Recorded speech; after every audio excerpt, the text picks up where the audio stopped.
Hey all, and welcome back to another episode of There's Danger Here. I'm Leilani, And I'm Sam. and we are going back to start in 1927. Apparently, I'm living here. Sorry, guys. That's all right. It's a fun time to go back to. It's almost 100 years ago Yeah, now. it's been almost like 2 months that I've lived in kind of the 20s, 30s, 40s, 50s era. I can't leave it. It's you got to bring yourself back to a time I guess that it was much easier to get away with crimes. that might be true. All right, so Harvey Lewis Carignan, I cannot say his last name. I'm Okay. going to stick with Harvey, was born on May 18th, 1927 in Fargo, North Dakota. Fargo. Mm-hmm. His middle name is my daughter's middle name. Oh, Yeah. we don't like to put those two together. No. Considered illegitimate, the family carried on that his father was a medical intern. Mm. The family, so mom and him, moved to Baku, I think. It's Bakoo, North Dakota. Baku. Okay. In 1930. This time was part of the Great Depression for the U.S. and jobs were scarce. As such, Harvey was undersized for his age, and even after he was potty trained, continued to wet the bed. Mm. His mother married when he was 4, and the family grew with the addition of even more, of another son. According to Harvey, he continued to wet the bed even when he was almost 11. They say that that's like a correlation sometimes. I know. That's why I left it in there. It can also just be bladder size, and there's other factors. And I'm sure not having enough nutrition Yeah. probably played a huge part into this, and the fact that he was stunted for a while. I mean, he grows into a huge man later, but Yeah. for a while he's very small. I have always thought that bedwetting probably isn't the correlation as much as the way they get treated for bedwetting might Mm, be the correlation of what causes someone to become a serial killer. Because I know some parents can get very aggressive if their kids continue to wet the bed later in their life. hmm And I've sort of just assumed that that's probably more of the correlation, which is you now start getting abused for your behavior you can't Control, control. yeah, potentially. He believed it was due to his experiences that traumatized him as a child. So he very much is claiming to be a victim very often in Hmm. this. You'll hear it. The women would around him expose themselves to him and smother him, is what he says. What that means, I don't know, but that's what he says. That even his babysitter, quote, rubbed herself all over me, end quote. Though again, it's unclear how truthful he was about the situations that he was in. He's Huh. very much like a woman hater, and it's very clear in this Yeah. that he doesn't care for them. I won't judge the victim quite yet, though. Quite, I mean, he's young, Yeah. but when he gets older, we can Yeah. judge him very harshly. During this time, he also began stealing things such as bicycles and other smaller items. Smarter than many of his peers, he thought he should get all of the attention, and when he didn't, he would verbally or physically throw a fit. Due to all this, Harvey's life was unexpectedly nomadic. Nomadic. Nomadic, that's a good word. It is. It fits for North Dakota. Mm-hmm. So he was sent away by his parents due to the bedwetting. Again, this part's according to Harvey. More likely, it's part of the behavior issues that they were having and that they couldn't control him, that he's stealing things. Uh, However, part of it may have been due to an actual condition known as Saint Vitus's dance. Other names are Sydenham's chorea, or commonly rheumatic fever, Oh. a neurological condition that can develop after an infection with group A streptococcus bacteria such as strep throat or scarlet fever, most often affecting children between 5 and 15. And I'm sure his immune system, again, wasn't great when he was little because he's not getting the nutrition he needs. Mm-hmm. Symptoms include twitching, clumsiness, restlessness, slight grimacing, hand wringing, and stumbling or falling. And so for this, what it sounds like is he had like the twitch, um, often kind of in the face that he would be grimacing. He didn't smile very often. And when he was little, he had the stumbling, but I don't think that that carried through to Mm. adulthood. But the lack of smiling and the twitching when he got, like when tensions were higher, he got nervous or irritated, I guess his face would continue to twitch throughout his life. He like had this tick, probably. Essentially, Yeah, yeah, which at that time they were probably like, "Oh my god, what is this?" right. He's contagious. Yeah, get him away. So first he was sent to his aunt and uncle's in Cavalier, North Dakota, where he spent months. After which he was sent back home, but his mother wouldn't have him, and he was sent to his grandmother's in Williams, Minnesota. And again, he says that it's because he's bedwetting, and I think that he continues on with the stealing and not listening to rules. And I'm sure that like aunt and uncle are like, we can't control him either. Like you have to go back to your parents. We tried to help, but we can't. And the parents are like, we still can't control him. So they sent him to grandparents to see if somebody could correct like the behaviors. I always like instantly sort of question the parents then in that Mhm. situation. I would say it's difficult. So I also would say, yeah, of course I question him, but we've talked about this before. My uncle went into, I think, a group home or a boys' home. That's what I'm looking for when he was younger because they literally could not control him. And he was so angry and so violent that they were worried about his siblings. And they're Right, like, we can't justify him injuring somebody if there's an alternate solution. And he was getting in trouble with the law and he's stealing things and they couldn't, there's nothing we can do that will control him. We can't, I mean, back in that day, physical punishment was still way more widely accepted. But even that did not affect him. right. And at some point, my grandma just kind of, Through her, essentially threw her hands up and was like like, we've done everything. yeah, like there's other children in this house that we really have Yeah, to.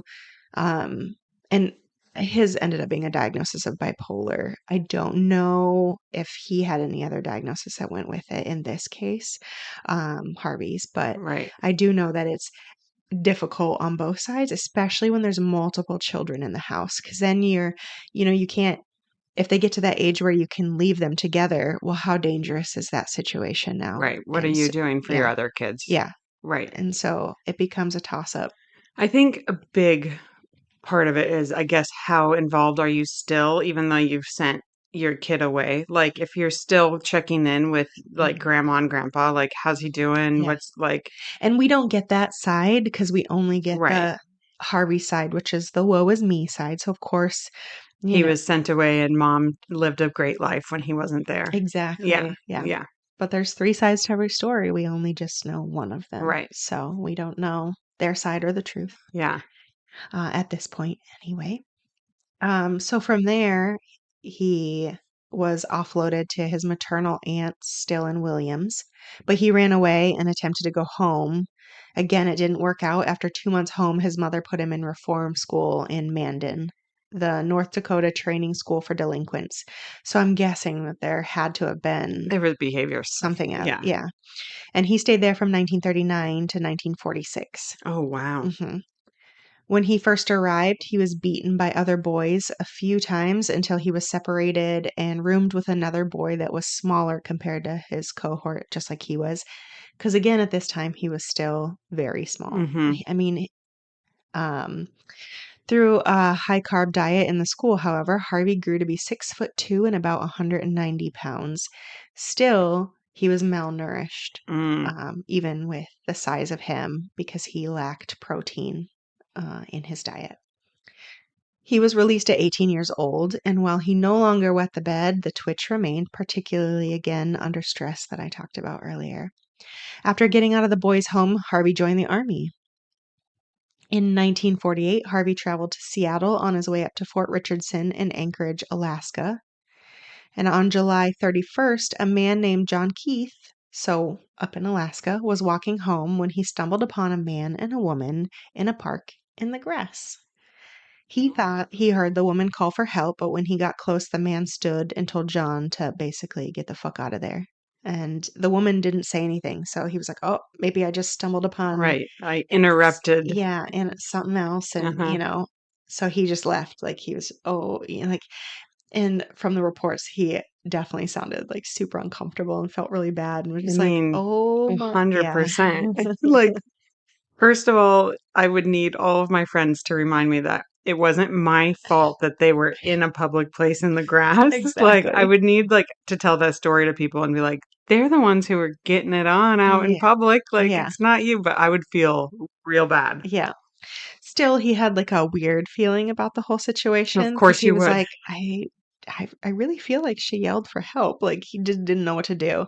So in the morning, he decided to kind of walk that route back um on his way to work, and he walked by the park and he saw something lying there that was still there, like, and he's like, "Oh, that's weird." So he walked over to it, and where the pair had been, now a woman lay. Wow. 57-year-old Laura Showalter had been killed. Just still there Mhm, on the ground. mhm. She was found partially nude with notable damage to her face. This poor man Yeah, yeah, he never forgave himself for that. I guarantee it. Yeah.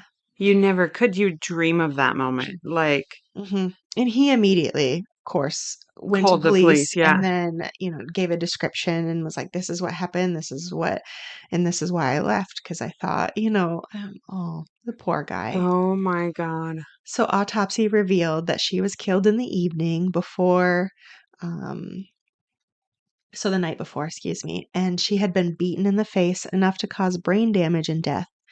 Bone and tissue from the forehead to the chin basically were crushed, and in this case, the weapons used were just fists. No. Yeah, That's brazen. Like, that's brutal. it's brutal. She had bruising on her inner thighs and genitalia. However, no semen was present, so it sounds like he tried to rape her but was not successful, thankfully. I guess that's one small blessing. Maybe. Maybe. It might have been part of the reason he got so angry. Potentially. But I think that she just, She would have died anyway. yeah. Yeah. John gave a full description of the man, again, that he had seen the night before to detectives. And then on Friday, September 16th, Dorcas Collin was on a street. Dorcas? Yes, Oh I man. love that name. Do you? I do. I think it's of the time and it's adorable. I don't love that name. I do not love that name. It's not of it's did not transcend time. No, it didn't, but back then, Like the name Eugene, I love. It was of the time and it has transcended and is still great. Dorcas would not fly. Don't look at me like that. you're a horrible human being. I Also, Eugene is not a good name. Eugene's a I don't great like it. name. It's not my favorite. So goodness, was on a street near a tavern in Anchorage when an intoxicated soldier approached her at 11 in the morning. Oh boy. 11 a.m.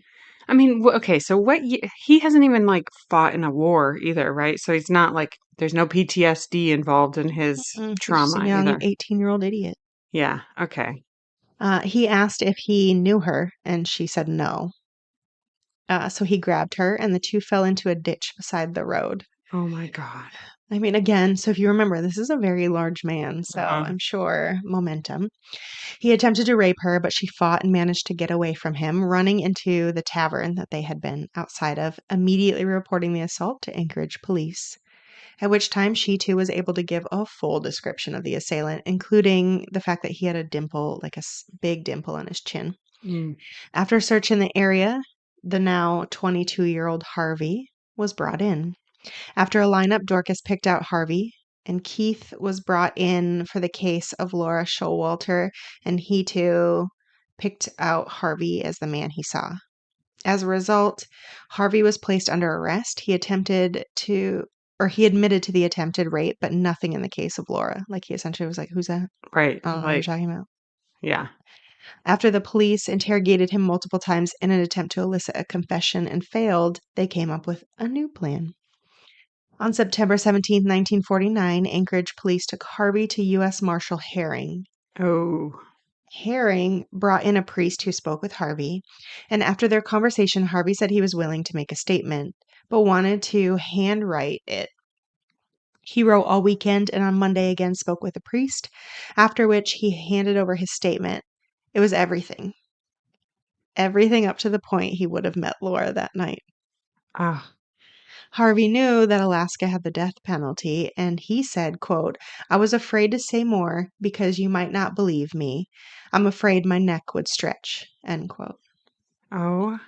So Herring set to work creating kind of a rapport with Harvey and talking to him, and said that there had been no hangings since 1922, and Right. You're just safe here. yeah.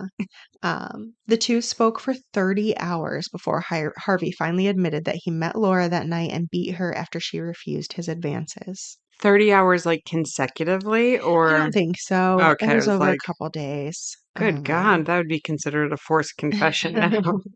Yeah, but I mean, they had gotten together many, many Right, that's a times lot of and a lot of talking. yeah.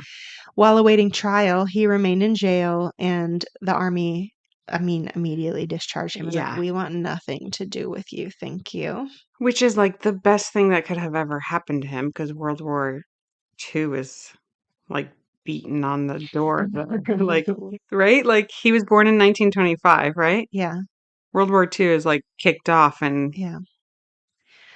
So in early 1950, Harvey stood trial for first-degree murder of Laura Showalter.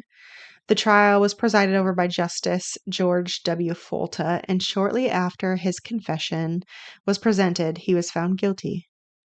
and then that's the end of the story. His sentence was death at the gallows. There you go. Don't you get such a short story? I know, I love a brief one where it ends well.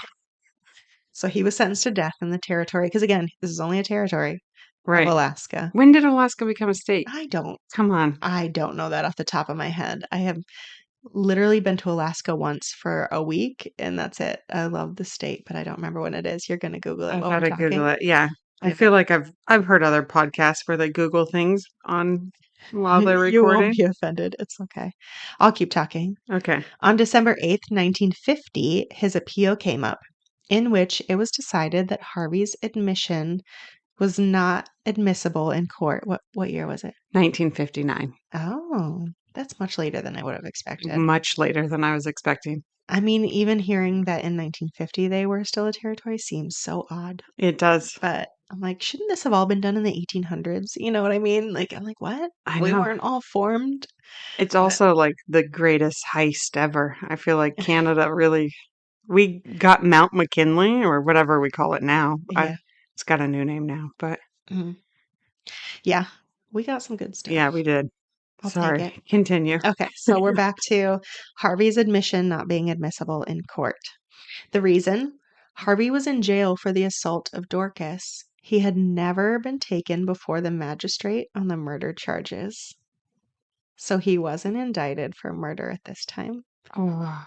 Furthermore, taking him to Herring was overstepping boundaries. Alaska wasn't out yet. The territory took the case to the Supreme Court in the United States in October of 1951, but the Supreme Court agreed, citing the McNabb rule that confessions have to be excluded during illegal detention if the prisoner has not been taken to a committing magistrate, um, and that had indeed been violated. Oh no. Oh. The case was done. He was free. To try him again would be considered double jeopardy. Mm. Instead, he was convicted for the attempted rape of Dorcas Cullen and received a 15-year sentence. After sentencing, he was sent to McNeil Island in Washington. 4 months later, he moved on to Alcatraz. At the time, this was a federal penitentiary and is located again off the coast of California if you don't know about it. There, he earned good time and served 9 years of his sentence before being paroled on April 2nd, 1960, at 32 years old. So he went from death in Alaska Hmm. to a 15-year sentence to serving 9. And now he's like Out. out, and Out, he out. was just with like pretty hardened criminals. Mhm. Yeah, Alcatraz was a big deal It at the was time. it was huge. Mhm. They like brought all the bad ones there. Yeah. Yep. So, I mean, he was bad. Like he was already bad. yeah, He of was bad course. to begin with. But Yeah, now, I know, but now I'm sure he picked up tricks of the trade while he was for in, sure. Or and he, at the very least, decided, I want to do it better than them. yeah, I was gonna say found somebody he idolized or, Yeah. Yeah. oh my goodness. Because he can openly talk about killing her now because they Mm-hmm. can't ever try him again. Like, can you Which imagine that feels freedom? crazy. We can't, yeah.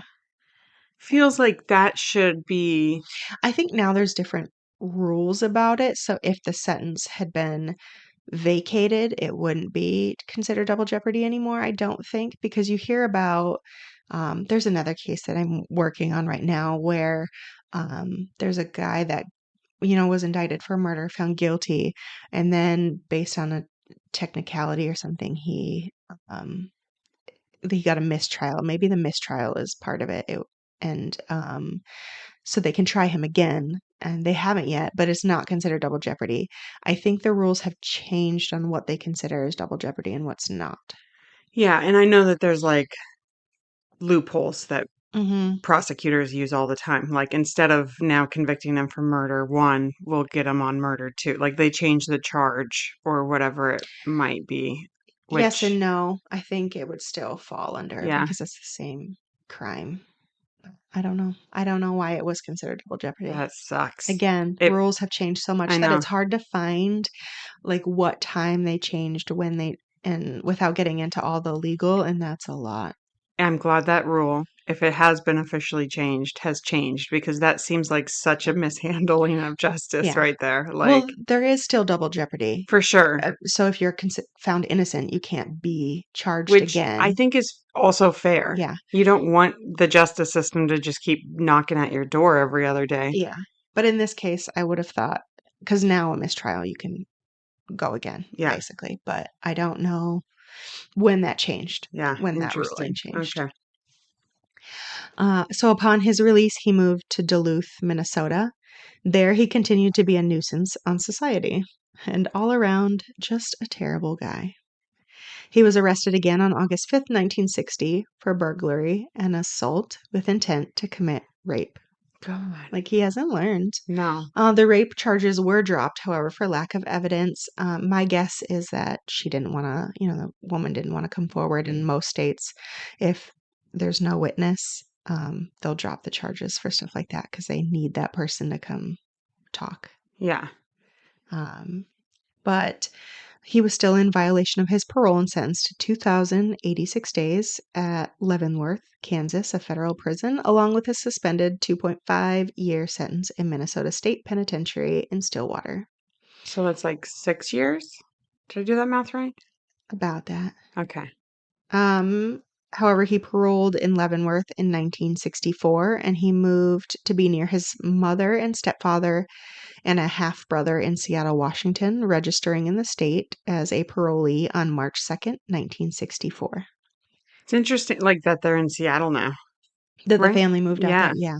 I don't know when they moved out, but yeah, they came out. I feel like this was unintentional. I had no idea he was in the Pacific Northwest. Like I had heard his name before, Uh-huh. apparently, and I was like, okay. Apparently, I live in this era and I live in the Northwest. I mean, It's there's just something about the it's Pacific nice. Northwest that like just attracts these disgusting humans. I like the fact that we both live here. Thank you. Thanks for that. What does that say about us? I don't know. No, it's the gloomy weather and the fact that we need more sunshine and we're all, It also is very remote. yeah, Like that's true. before modern technology and Hmm. highways and like Seattle was a difficult.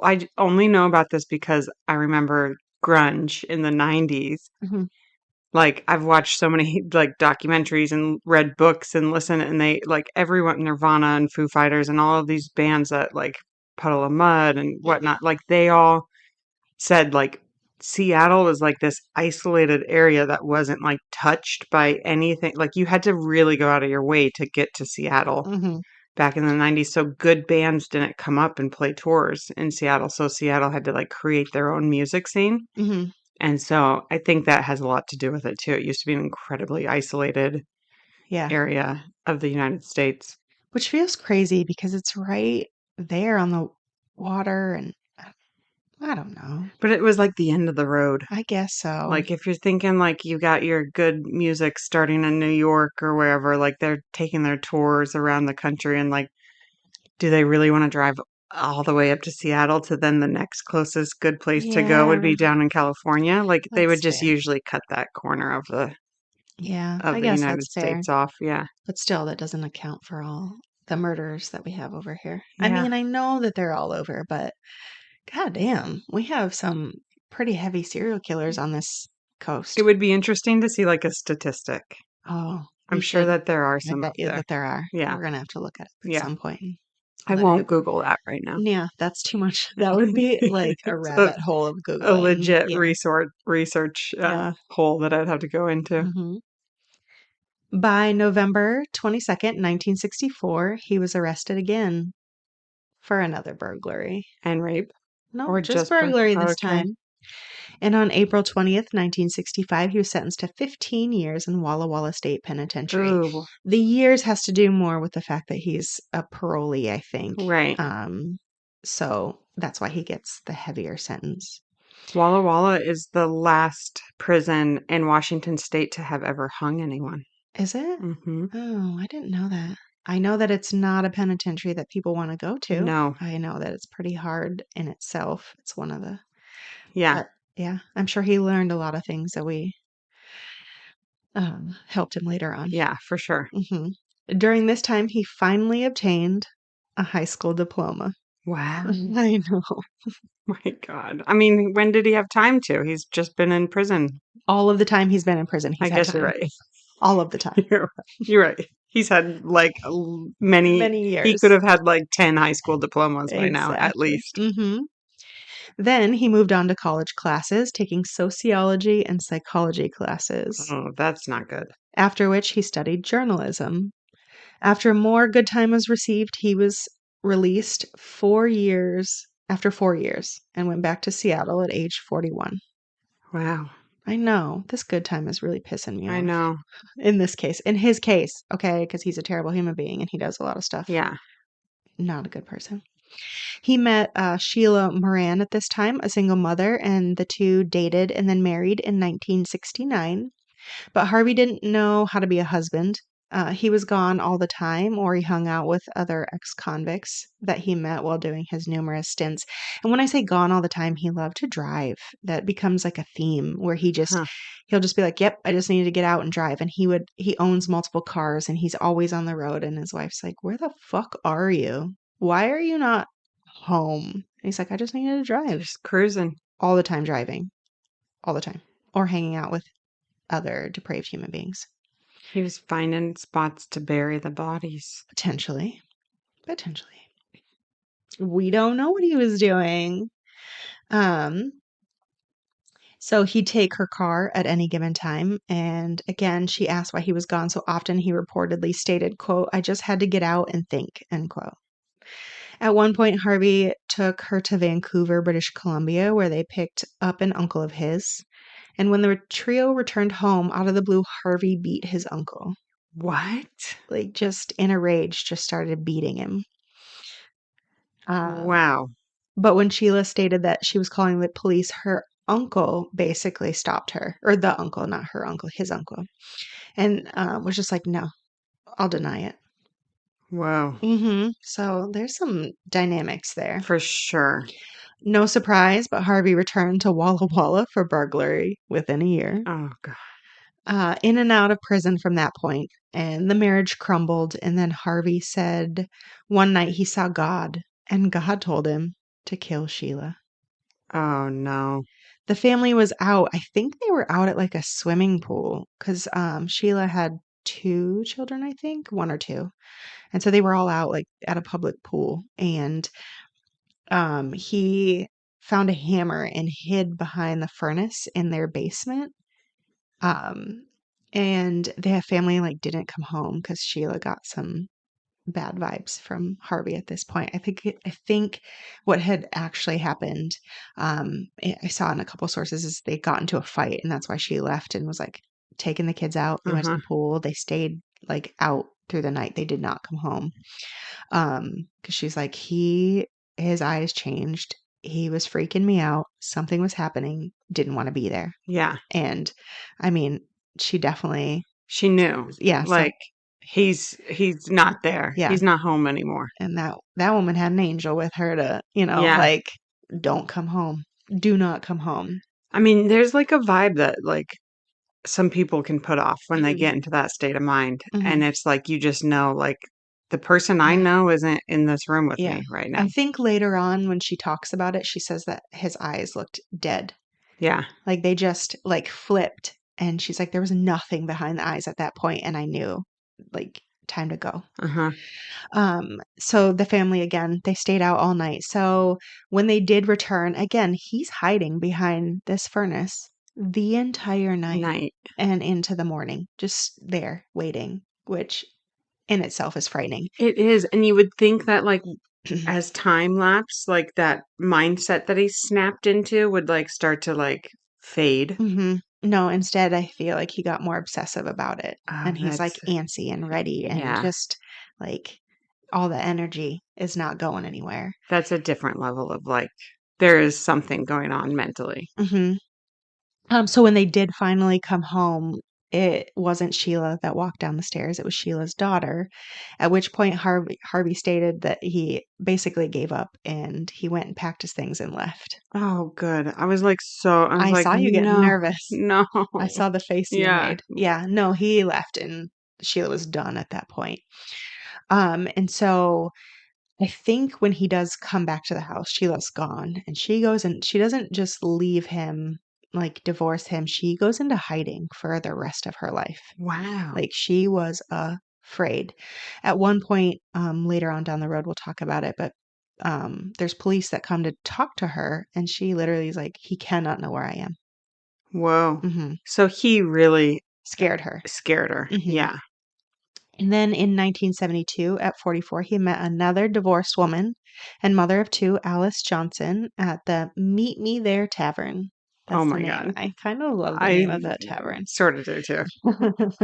The two married on April 14th, 1972, and Harvey moved in with them, with Alice, her 11-year-old son Billy, and 14-year-old daughter Georgia. He was immediately the disciplinarian in the family, beating Billy multiple times and making Georgia feel anxious. Mm. Within a few months, Billy contacted his father and basically was like, I'm coming to live with you. And the dad was like, cool, like you're coming. And I believe it was all the way down to California. I think that, So like, he was like, I'm out. and the mom saw it, so let him go because she like didn't know how to control the Um, situation. you leave. You do what Shirley did and you pack your things and you, Sheila. Sheila. Yeah, it's okay. I It's know. close. Shirley and Sheila, very Yeah. close. It's a hard situation though when you think that you love somebody and then this Oh, abusive behavior comes in, 100%. and fuck, it took me 10 years to get out, and I consider myself a strong Yeah. person. You know what I mean? So Yeah. I get it. Especially women have like that mentality of like, I can fix him. Yeah, I can fix him or I can change and it won't happen Yeah. again. Yeah. But this was her son. Like, put Yeah. hands on my kid, I'm gonna fuck you up. Oh my God. Oh, fuck you. Put hands on your kid, I'm gonna fuck you up. Like Yeah. I will mama bear Yeah. any of those kids. But yeah, no, so that he left. But Georgia worried about how it would make her mother feel If she if left. she left too, so she stayed. And that, again, that's that like female, I know. that empathy, the like, She said that after this, she just simply tried to avoid Harvey at like oh, all costs. that would be probably pretty difficult to do When when you you live live in the together. same house. Yeah. I think it was more of avoiding him when Alice wasn't there. Right. Like if she knew her mom was going to be gone, she would leave. Leave or hide in her room. Yeah. Harvey had multiple vehicles at this point and used them again to travel often, but Alice wasn't really bothered by it. Like she was just like, whatever. Yeah. Which I She can see probably that too. liked it. So again, not to make this about me. I'm making it about me. Sorry. So, when I was married, when he used to like leave and go see friends, like he'd be like, "Hey, can I go?" So I'm like, "Bye." Yeah. I loved it. Yeah. See you later. It's Like like because you live free on this like time. level of like a little bit of eggshells too. Yeah, it wasn't a little. There's a lot of Yeah. eggshells going on. Yeah. And So it's like what's gonna tip you off? What's gonna right. make him like freak out and what is the trigger today? Yeah. Because it's not gonna be the same trigger as yesterday. Right. And so when he'd be like, "Yeah, I'm gonna go hang out with my buddies. Do you wanna come?" And I'm like, "Oh no, like let me clean the house. I'll do Right. some laundry. I really need to catch up on these chores or Yeah. the kids aren't feeling good. Why don't you just go and Yeah. hang out?" And immediately him leaving and the house just comes down, Oh, and it's I'm just yeah. this relief and you're like, I can just breathe. I Yeah. can breathe. Like, let me Yes. just do that for a while. So I know that she was like, meh, he left. Right. She probably like Oh darn. found mapped out highways for him to drive on and be like, "Oh, look at this great drive that I Yeah. just found. Like, bye, honey. Like, I just happened to stumble upon this book about the best drives in this area. Like, The most scenic drives. yeah, I figured you'd like it. Here you go." Yeah. Between August 1969 and October 1972, he received multiple tickets for speeding or failure to stop. The result of this was loss of his license. Oh no. But don't worry, didn't deter him from not driving. Well, good. I mean, he would have been doing a lot more damage if he didn't If have he's this yeah, outlet, if he for stayed home. sure. I don't even know what damage he ends up doing, but I know that this prevented him from it for some time. Yeah. Um, it did, however, sour his mood, which then began to bleed back into home life. Yeah. He began to beat Alice. So now he's not verbally abusive, but he's also physically abusive. But still, she stayed. That was the one thing. Oh, God damn it. Don't talk about me too much. No, I That's mean, the one thing that I used to joke about, like, because I think either you have a sense of humor about what the fuck happened, or you live in a very sad life about, like, woe is me. You know what I uh-huh. mean? And I got to the point where I was like, fuck it, ask me what you want. Like, I will tell you anything that happened in this life. Like, even his friends afterwards was like, it took me a long time to reconcile with it, but his friends would be like, why did you leave? And I go, literally one of the times that his friend asked me, he's like, I don't know, it's probably not my business. I turn around and I go, because he was an abusive fuck and you all saw it and didn't do anything. Yeah. And he was just like the Like, face that they yeah. make when they register that it wasn't funny. Like Right. these weren't jokes. Like it was abusive. It was horrible. Yeah. He was a terrible human being, is a terrible human being. Like that it's serious. But the one thing I used to say is, I wish that motherfucker would have put hands on me, Uh-huh. because being able to go to the police with physical marks is a lot easier than being like, well, he's verbally abusive and I am afraid to do certain things because he has the ability to get violent. Right. Um, you know what I mean? And You he, don't really have a case yeah. as much as they say you do. Like, And you just feel trapped. And I yeah. mean, it was made worse by the fact that we moved to this state, which is why I always say that I hate the state. But like the laws here are just wretched, Uh-huh. wretched laws. And so it just, you felt like I just felt stuck. Yeah. Like, I'm like, well, we have kids together. Like, this, I guess, is my life. Like, we'll Uh-huh. just deal with it until the kids are 18, until I couldn't deal with it, Right. you know? But yeah, that was always my thing. I was like, God, that motherfucker just put hand just one time. Just touch me once. Yeah. Yeah. Like, and there were several times where I feel like I actually, especially at the end, like antagonized enough that I was like in his face, like to the point where I could yell back, and Mm-hmm. I was just like, just fucking swing one time. Yeah. Could you just, but he'd get close, but we never got there. And he knew better for that. It's like, damn, damn it. I mean, it's Would have like made life easier.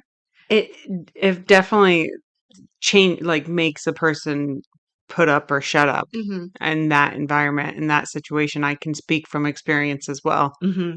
That it's like that's like the if it reaches a boiling point Mm-hmm. and it comes to something along those lines, it's like you've got two options here. Yeah. And it's life changing either way you go. Mm-hmm. I do also think, because a lot of women, especially once the beating starts, that you're just, again, you feel stuck.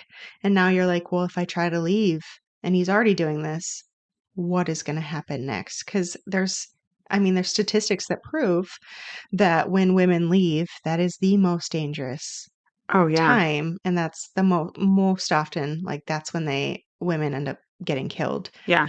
by their significant others is when they decide to leave. So they're like, well, do I, live my life and just get beat every now and then, or do I potentially get killed for leaving? So Yeah. I can see that side too, That's why there's like the no contact orders, and which are bullshit, but yeah. they, Yeah. yeah, they are. What is a piece of paper gonna do? I mean, in some circumstances, it does like keep people away from Mhm. each other and allows that like period of reflection. But the like the Gabby Petito case, I don't know if you're Mhm. familiar with that one, but like they were in an abusive relationship, and when the police intervened, if they would have actually went through with like a domestic violence charge, they would have had this no contact order, and she probably would still be alive. Yeah, potentially anyway. Yeah. Yeah. Yeah, so but I can see the point where, women stay and Alice stayed. Yeah. So, she definitely feared for her life, I think, at points, but she also, wrestled with loving him, Right. which can be equally as hard. And sometimes it just feels easier Yeah. almost. Like Yeah. It you don't is. have to find a new life. Yeah. Like, There's still, like, a comfort in the fact that he's the one, especially if he's, the breadwinner. You're like, "Oh, yeah, I don't have to worry about where am I gonna live. right. I still have that." Things like that. Yeah, Though he moved into her house, Alice's house, but he would. I know. So Harvey began taking Georgia for rides at this time. One night he got her in the car and drove, telling her that he got jealous when she had boyfriends because he loved her so much. Oh, that's disgusting. Yes, it is. Then placed his hand on her thigh. And at this point, she begged him to go home, and he finally turned the car around and agreed. And then one night while Alice was out, Harvey walked into her bedroom and picked her up and started walking to the master bedroom with him. Oh, God. And I guess she was just like punching and beating on him and begged him to let her go, which eventually he did. And short after she too, Georgia was out. He How went old was she? About like 15, I think. okay, 15. like young teen, like Yeah, because they teenager. got married at 14. I think this happened around Okay. 15. But after this, she's like, sorry, mom, and went to dad's as Yeah. well, which is fair. I 100%. actually feel like I've seen a documentary series on this. I couldn't find it, but I was like, that story in particular sounded like something I've watched. Uh-huh. And I know I read it on multiple sources, but I was like, I feel like I've literally seen this on like a documentary Uh-huh. somewhere, but I couldn't find it. And I was like, damn, yeah. Because later she comes back and talks about the situations. Hmm. On October 15th, 1972, Laura Leslie Brock was hitchhiking near Mount Vernon, Washington. Laura was 19 at the time and lived in Whidbey Island, which is south of Mount Vernon. She was seen, I know you know the area, but not everybody does. I saw the head shake, sorry. She was last seen getting into a pickup with a silver canopy and a pipe sticking out near the gas tank. The driver was a middle aged white male.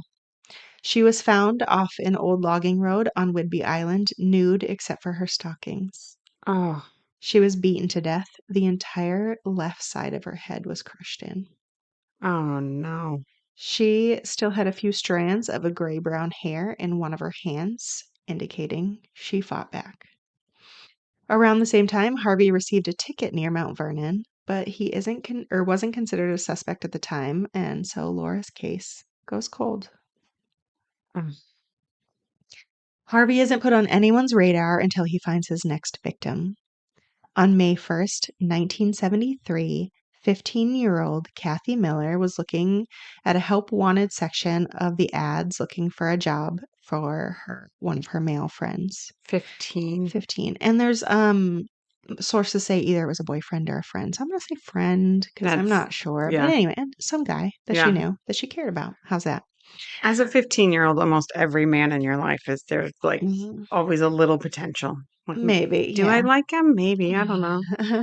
Oh. Um, yeah, and I can picture this like back in the day when you used to look at newspapers Oh for yeah. things. I'm like, oh, I still was of the era that when I was younger, I remember circling the things in the newspaper and That's like how I looked for my first car. yeah. So, so he found one, or she found one, excuse me, that was for a gas attendant.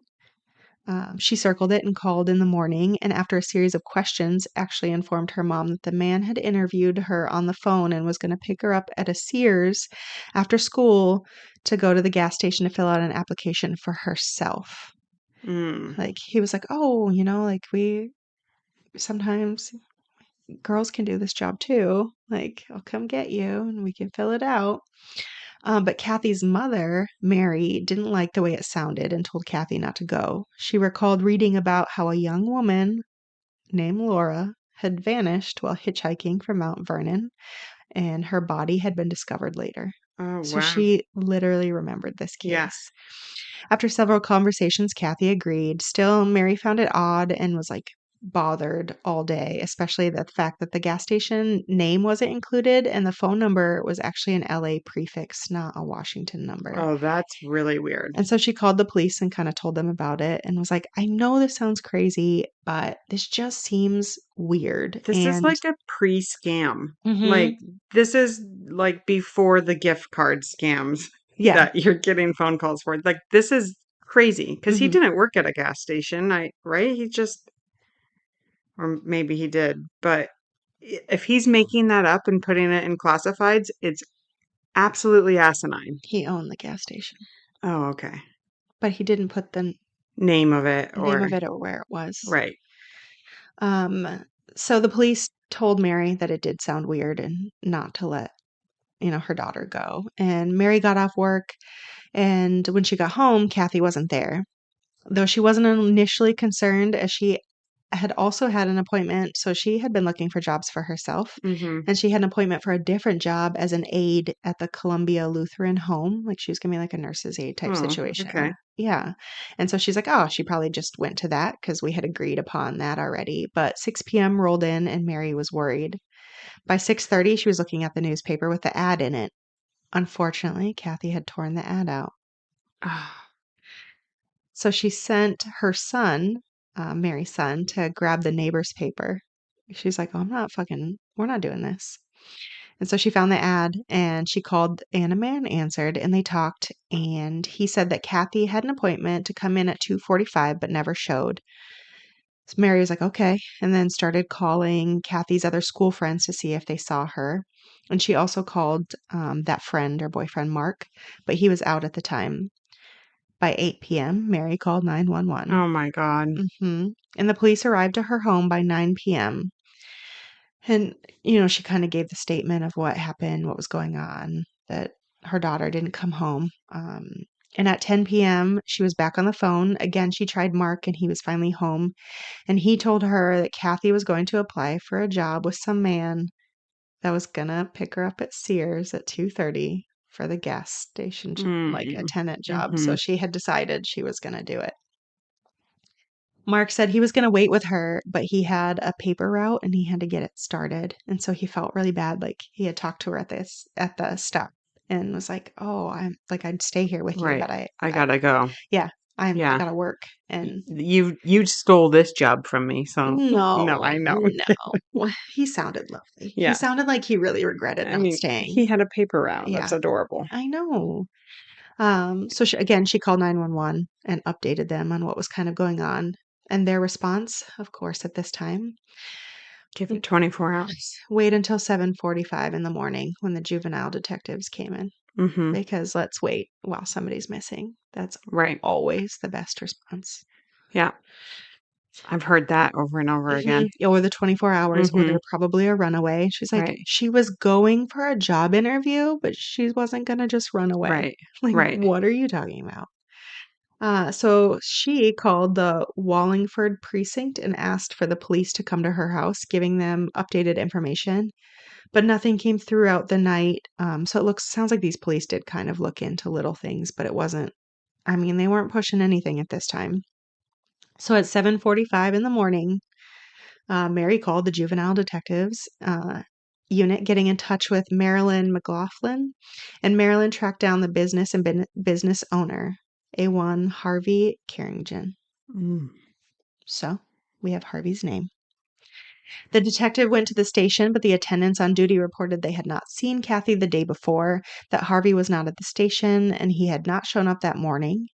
Kathy was treated more as a runaway again at first, but Mary was not fucking having it. Like No, she she was knew. mommying. Yeah. Yeah. She told them that Kathy wouldn't be gone by choice. When one of the attendants reported that she had seen a trio of girls that morning, they were looking for money to get to California and were supposed to see Harvey, but they were told that he wasn't in and they decided to leave. And Mary said that wasn't her Kathy. And she planned to go to New Hampshire in the summer to see her grandmother and not to California. So Hmm. she's like, no, she's not. That's Right. not what they're in for. Um, then, after finding out that without evidence the police couldn't simply search the area, she enlisted family. Mary's sister drove by the gas station and took down the license plates of the two cars there. They came back to Harvey and his wife. Detective Marilyn put in a request to see if Harvey had a record. Still, Mary wasn't resting. She called contacts that she knew, and I couldn't see how she knew these people, but she had contacts in the FBI, the chief investigator for the Boeing Airplane Company, and then the news. I love Mary. I adore her. She was getting like, she's like, no, we're going to do this. And she brought in photos of Kathy to the station.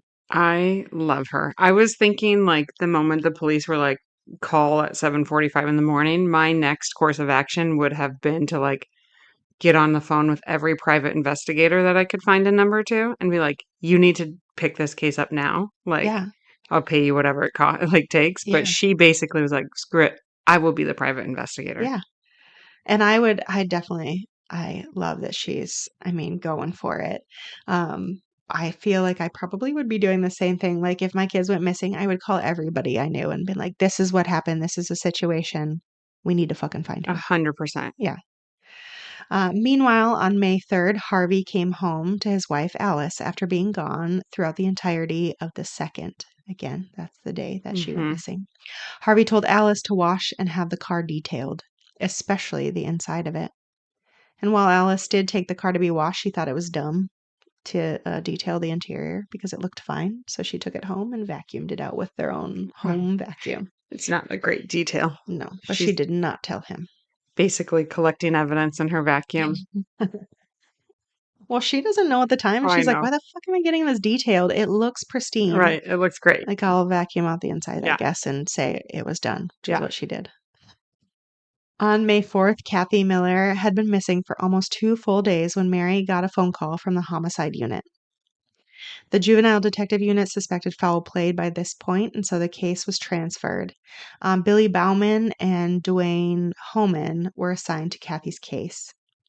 And these two sound amazing, if we're going to be honest. Like, one of them, I think, had a kid that was the same age. One of them saw the picture and thought of his own family. Oh, They yeah. were in it. They were definitely one of those cases that probably stuck with them forever. And they were like, no, like this is the case. And it hit I close to home. I love a good cop story. Yeah. So do I, because there are so many that are not good cop Right. Right. stories. So they first set about interviewing Mary again, and then they looked at Harvey, noting his history in and out of prison, his ex-wife's report of extreme violence when things weren't going his way, that he had attacked a guard once while he was in prison, and it took 6 more guards to get him off the one that Whoa. he attacked, which is not a fair, like, yeah, that's a lot. Um, again, my uncle, one day we're going to talk about him. I'm trying to get my family to give me all the stories Uh-huh. because God damn, like I wish I would have interviewed him. But he was in prison and he attacked a guard, and I took at least 4 other guards to get him off. It might have also been 6. So when I saw that number, I was like, no shit. My uncle's my size. He's like 5'7", maybe. He's not a big man, but he was prison strong, He's which is a scrappy. thing. Yeah. Which, Oh, for sure. yeah. And I was like, oh, and I was like, so what happened? He's like, nothing. I'm like, what do you mean nothing happened? You attacked a guard and you didn't get an extra sentence? And he's like, no, I told him it was because of my meds. Oh my God. I mean, so can guards like fight back? Yeah. Oh, okay. You can, okay. So when I went to training, when I worked at the prison for the year, you have to do all sorts of training beforehand. I wasn't a guard, I was a nurse. But I asked the question because at our state hospital, they were hands off at the time, and I would not work at the state hospital. That frightened me. The Mm-hmm. amount of injuries that came out of our state hospitals like because of the hands off rule. Like What is the hands-off hands off rule? means you can't fight back. You Okay. cannot hit them back. So they debilitated so many. I know. That's like giving them power. Yeah, we had somebody who came to our prison after a sentence from being in the state hospital and stabbing a nurse Oh, God. Oh, my God. in the neck. Oh, my God. Did she die? He, He. but he could never work again. Holy So cow. I was worried about that because I'm not okay. I'm going into a maximum security Yeah. penitentiary. And I can't touch them. What am I allowed to do? That was my first question. Yeah. And the guard that did the teaching turned and looked at me. He goes, anything you can justify in court. And he goes, they already have a prison sentence. You don't. Yeah. They're known violent criminals. Many of them are killers. If you think it's your life in danger, you are allowed to protect yourself up until the point that you end their life. Yeah. And I was like, really? They're like, yeah, we are going to teach you how to defend yourself. But if you already know things or like, because I was like, if I have a pen in my hand, it's going for those eyeballs. Oh. Like, I'm going for them. I'm going. These guys, I mean, many of them are what, 6 feet and above, Uh-huh. have twice the weight on me, and all they do all day is work out because there's nothing else to do there. I Right. mean, a lot of them have jobs, but other than that, they work out. They are a lot of physically fit men. And Yeah. I mean, if they wanted to, they'd take you out. So, but it was just, yeah, my uncle was just so funny when he's just like, oh, nothing happened. Like, no sentence. He's like, I went to the hole for a while, but I got out. And the judge was like, why did you do it? And he's like, oh, I think it was a side effect of my meds. I really didn't feel like I was in control of myself. Again, he's bipolar. So they're like, and they had just changed his meds. And they're like, okay. Goodness gracious. That's wild. It was a race thing. It makes you realize, you know, like guards should probably get paid a lot more than they do. Yeah, they should. Because, But like, there's also some of them that are like horrible enough where they get that. You remember we had the Stanford experiment? We talked yes, about of how the guys. course. Of Okay, I course. know that was fake, but there are those who feel like when they're in Of power course they do. that they get this attitude. Yeah. We're actually going to bring on several people that will talk about it and talk about some states have finally started mandating body cameras, and I am so glad for that because really one of the guards can say that the inmates did anything. Right. If it's not in a spot where a camera is, or if you can just see the interaction but you don't know what they're saying, they could say anything. Like, he threatened to kill me, and he's like, all I said was hi, sir. You know what I Right. mean? Right. And there are some that have vendettas, and I have seen working at the penitentiary where they would just egg on people, and I'm like, first of all, they don't know that they have a mental diagnosis, but I can see it because I know what meds I'm giving them, and you're literally calling him an idiot. Right. Why? What purpose does this serve? Or they'll be walking and they'll be like, fuck inmate, come here. And you're like, what the, why? Like, what's the, Why yeah. was that necessary? All these guys they're in prison. They're in an environment where they're all stuck together. Notoriously, tensions rise rather quickly when you're Yeah. stuck together. That happens when we're at work. Yeah. We get annoyed, and I can leave after 12 hours Right. and not see you. But still at work, you're like, God damn it, I don't want to see this fucking Oh my person God. anymore. Could you imagine living with your coworker? Exactly. My God. So these guys, like they just have this, and then you have somebody that comes in and all day just belittles you. Eventually, you're gonna snap. Like Yeah. there's points where I'm like, yeah, they kind of deserved that. Maybe shut the fuck up or treat them like human beings. Right. Like as soon as they say inmate, like even my skin would be like, oh, Yeah. can you just be like, hey, call them by their last name if you don't want to use their Right. first name? Why are we just okay? Or they just a number. Like, I get it. They have state identification numbers. And like to verify things, you'd ask them their state number. Like, hey, I have to put it in. Right. But I would always use their name. And they would always call me by my name. And they're like, they're not supposed to call you by your first name. And I was like, that's the fucking name I gave them. Right. And I was like, that's how I talk to humans. yeah. And I'm like, I give them my name. yeah, I'm not. Because, well, they're supposed to be, Nurse. nurse your last name, Yeah. right? Yeah. And I hated that. Yeah. And I'm like, no, I'm not in the military anymore. I don't want to use my last name. Like, can you please just call me by my first name? Like, and I don't need the nurse. Right. I know where the fuck I work. Right. I know my job. Yeah. Like, or ma'am, if you need to, because a lot of the older guys, hey, ma'am. And I'm like, oh, you're my senior by like 50 years. Can you not do that? I And know. like, one of them, I used to call him a cowboy. Like, if I was like, oh, I cannot, like I'd forget his name every now and again, like cowboy. And he was like, yes, ma'am, Oh, see, you that's know? And so like, I always felt protected there. Like I never had any issues, but I can see how the assholes weren't and how they got beat up and how they got, oh, for and sure. so, I mean, in this instance, he's a horrible human being, this guy, Harvey. I'm like, but what did the guard say to him? Yeah. Like, Yeah. I what mean, was the context of I this? think you could argue that some of these guards are like just a step away from being one of the inmates, Yes. but they like found the place that they can like actually put their energy of Mhm. their criminalism, like, It's true. and just do that as a job and get paid for it. Yeah. Versus the being on just that Yeah. like opposite side, but Yeah. they're really just like a step Yeah. in the other Sometimes. direction. I, again, I've met plenty good ones. Don't come at me for saying that all prison guards are the worst. They're not. There are some wonderful human Yeah, beings and some of them that really take the time and care about people, and they're not there to treat the inmates like they're nobodies. right. But there are so many stories where it's the other way around. Well, for sure. So was this extreme violence because the guard was like picking at him all, especially, has a twitch and he's got like a weird look about him. I guarantee you that they're, like at some points they were egging him on.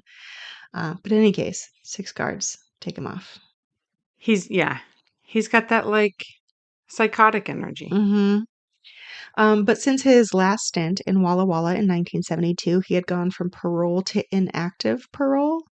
And I Hmm. feel like this must be uh, like an antiquated thing. I've never heard of inactive parole before, but in this case, it meant that he had to write a letter once a year to report how he was doing, but he never had to go in and see anybody anymore. Hmm. Which nowadays you're just on parole, and then when your time is up, you're out of the system. Right. In that aspect, you don't have to see a parole officer. You don't have to write letters.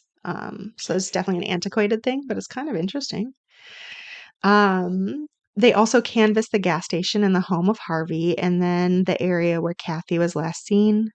Pictures of Kathy were circulated to officers on duty, and the detectives interviewed Mark and relayed that Kathy was meeting a guy who was supposed to show up in a purple or wine colored car, that she was wearing a blue jumper, blouse, stockings, and a waist length gray jacket. Oh, she sounds like she was dressed so cute. I know, again of the time. On Monday and Tuesday, her photo and information about her clothing and items were carried and circulated. If anything was found, the detectives should be notified. I like keep thinking about how it's like the homicide detectives that are on this now, Hmm. which I think it was only because of the junior detectives are like, I don't think she was a runaway. And once that was determined, they kind of kicked it over to homicide because they're most likely to deal with like somebody who's been kidnapped kidnapped. or, yeah. Yeah. Hmm. It would And make yeah, it would make my stomach churn when it I get did. that phone call. I Like, Yeah, and there's a couple sources where Mary said something about the fact that she got a call from homicide, and they're like, "No, no, it's just because right. they think something has happened. We haven't found her. We don't know, but this is why." And like they were very upfront about it. And she's like, "Okay," Yeah. because that would be a hard pill to swallow to Yeah. hear homicide's coming, and you're like, "What? What? Did they find her?" Oh, yeah. Yeah. So on Tuesday morning, a man called having found a school book. Mary's number was written inside it, and the man was a timekeeper in Everett, which was 26 miles away. And he's the one that found the book in the parking lot of the Everett Plywood Company. Mm, The detectives went up and learned the books were found on Thursday, May 3rd at 4, okay. but the company had had a school group come through and tour the day before, and they believed it was one of them that had just dropped Mm, it. Um, The detectives searched the surrounding area for more evidence or Kathy herself, but came up empty-handed. And it sounds like when I tell you these detectives went through it, they literally searched the whole area. And in doing so, I don't remember which detective it was, but one of them like fell or hit his leg or did something, and he actually broke his foot, and he Oh, kept searching. Like, he was like, "Nope." He goes, "I know I injured something," and it wasn't till the end of the day that he would go to the hospital and get a cast put on. oh my But he gosh. was just like, He so when just, I tell yeah, you, they were going for it, like, literally these detectives were in it. yeah. And I was like, "Oh my god, listen, you broke something. You can probably have somebody else search the area too," but they were like, "No, we're looking." It's one of those things like when you are passionate about something, it's like, only I can do this. Mhm, No one else is going to do a better job than me. mhm. I'm the only one that can do this. Yeah. So I'll deal with my wobble foot after I'm done here. Yeah. But like, I got to do it myself. Mhm. So at this time, a tip line was started, and a $2,000 reward was offered by Kathy's grandparents because that's what they could afford, and Hmm. that's adorable. That is adorable. I mean, it's still, that's a like pretty nice chunk of change then. Mhm. And so, of course, hundreds of tips started to come in. Most of them did nothing but waste time because that's what people like to do. Yeah, that's the tip line for you. But women slowly started telling a tale of a man named Harvey Oh, who had propositioned multiple women while at a gas station. wow. hmm While the detectives didn't have anything to charge Harvey with, they did have enough to go by for at least a chat. And by this time, he was back in town from his trip, and detectives spoke with him and read his Miranda rights after learning he escaped the gallows so many years before. Uh-huh. After which, they questioned him because they were like, if he says anything, like, this This is has to it. be official. Yeah. And so they Mirandized him right away, but he wasn't under arrest. So after which, they questioned him about Kathy. If they had met, if he had ever loaned his car out, like things of that nature. And Harvey stated that his employee Candy had seen Kathy come in, but he was gone, out getting auto parts. But Candy had been fired recently, and he didn't know her address or number. After seeing that he was visibly shaken by what they were asking, they asked if he'd be willing to take a polygraph test, and he did say yes. After this, Harvey asked what would happen if he didn't pass the like lie detector, and they were basically like, well, I mean, you'd be one of our prime suspects. They're like, Right. but if you take it and pass, then we'll just be done with this whole situation. But he decided it was time to lawyer up before going to do the polygraph examination. Oh man. Like the fact that his name Popped up came up in these like tip lines. It would be interesting to hear like what it was that the the police had put context. out into the public first. Like was the gas station mentioned? Was it not? What whatever. But like just knowing that his name came back to them, like you would want to just watch that guy 24/7. hmm The detectives did find a Candy Erling, a 17-year-old. She told detectives that she had been hired, and during the interview, Harvey came onto her and she rejected him. That on May 2nd, he left around 2:20 p.m., calling about 45 minutes later stating he needed to go to another store, and then he still didn't return until around 6:30, 6:45 in the evening. And even after he returned, he never unloaded anything and he had left for car parts, like he Hmm. said. Hmm. That night, he ended up driving Candy home, and there were no auto parts in the back of his purple Toronado. Oh, She was fired days later when he claimed that while she was working, there was money missing from the till. And she was pissed because she said that he'd often pull out money and not account for it, especially when he was drinking hmm. while he was there. God, what an awful boss. Yes.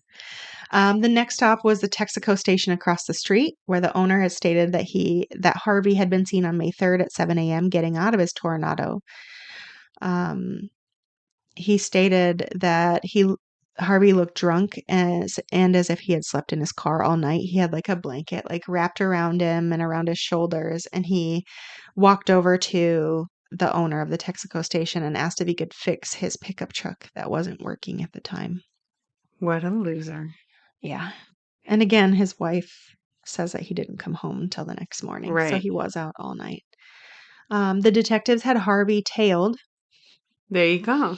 even See? once using a helicopter to follow him. Whoa. But it developed mechanical problems and had to land, and they lost Harvey in the process. Oh, And again, a lot of this has to do with the fact that everybody keeps saying that he keeps traveling and he drives so right. much They and he want to know drives. where he's going. And first of all, did he get his license back? Because this was never I brought up. know. I've been wondering And I'm that like, too, why actually. didn't they just whatever. He must have had it back. I think He he had did to have. because he lost his license, and then you mentioned later he ended up getting a ticket Mhm. again for Yeah, something. So he must must have have had gotten his it back at license. some point. Yeah.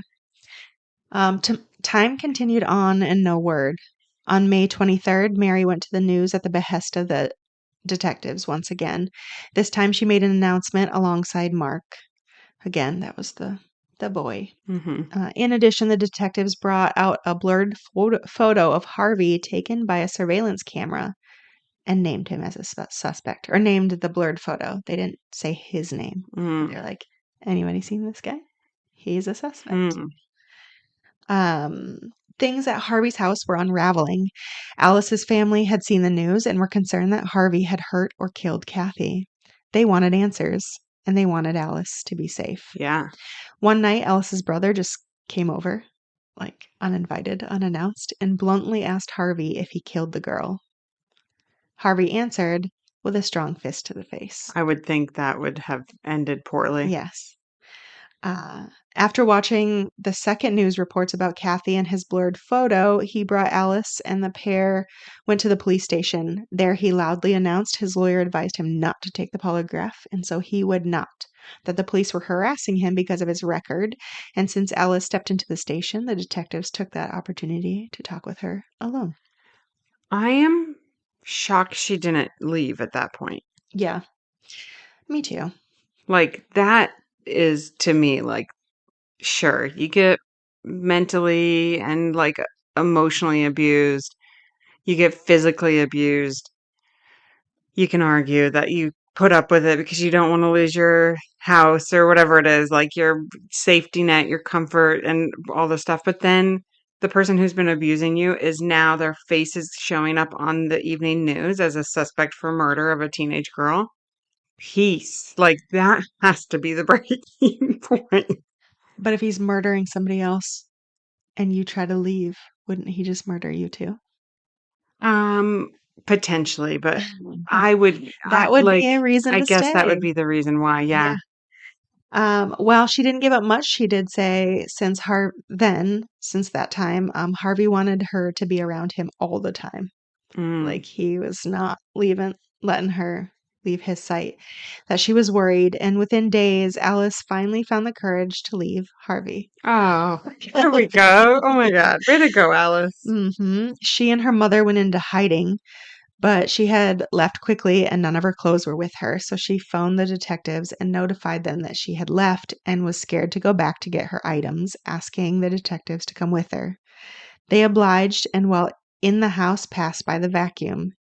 Alice offhandedly stated that she used it to clean the Oldsmobile on May 3rd, and the contents were still in the vacuum, and if they wanted it, they could have it. Way to go, Alice. They took it, Of course they did. but there was nothing in there of evidentiary value. Ah, No. But the detectives Bowman and Homan were not giving up. They went to talk to people that knew Harvey, including Kathy Sylvester, who was a woman who lived out on a reservation in the middle of nowhere. The two had seemed like they were kind of friends, and he would stop by and visit her. mm-hmm. Not like frequently, but enough, I Yeah. guess. But she said that she had not seen Harvey recently, other than when he came to ask if Alice was there.